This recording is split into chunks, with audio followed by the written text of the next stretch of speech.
I'm Ruth Hartung, and I'm a board member of Gardens for Humanity, which has been involved in creating this Karmapa garden here.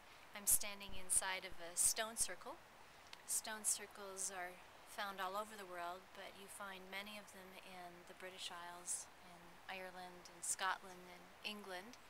And they are traditionally places that are sacred, used for meditation, and used to access energies. And so this is part of the idea of this garden here as a place for peace, a place for meditation. The larger mission that Gardens for Humanity is involved in is an agricultural renaissance in this area of northern Arizona. And this area was traditionally an agricultural area, and particularly the area of Verde Valley was a farm belt prior to World War II.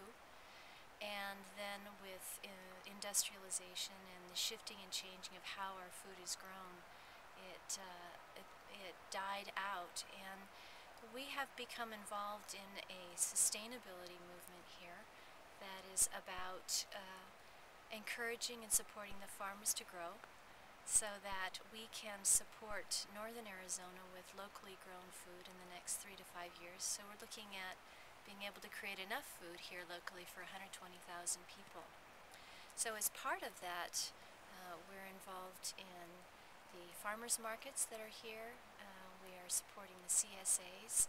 We have a festival that encourages backyard gardeners, victory gardens here in this area, as well as bringing people into contact with farmers so that they can both appreciate the lifestyle, the passion that's underneath the farmers, but also the labor that's involved with growing really conscious, beautiful organic food.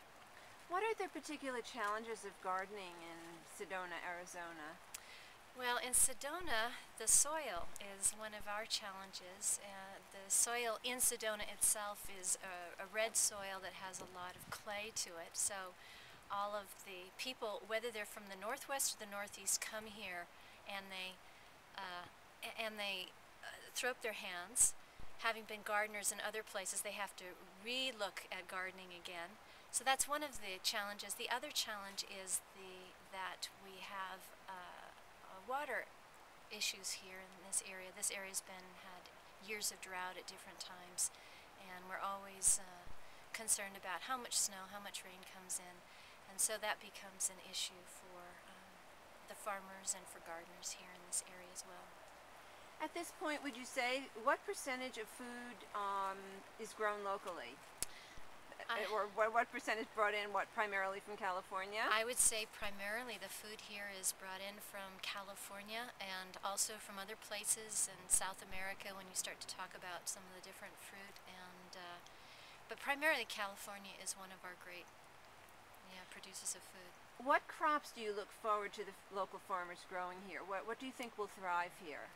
We have a lot of crops that grow here, and particularly we've got a wonderful season of sun during a good portion of the year, so from anywhere from March until the fall. Actually, just as the natives have grown here, the corn, the squash, the beans, all of the tomatoes, green peppers. In the winter time we grow actually some of the leafy greens really well, the kale, the collards, the chards, and beet greens. The root vegetables are great here. We actually have a lot of diversity that we can grow here. And then on top of that we have some, of course, plants that are indigenous to this area that are something that we're looking at. There was discussion about the mesquite, which is indigenous to this area. We also have prickly pear, which maybe we'll take a look at as we walk along. And pinyon nuts are also part of this area as well. And we have agave, which now people are knowing more of as a sweetener, the agave sweetener. So these are some of the crops that we have here. Thank you.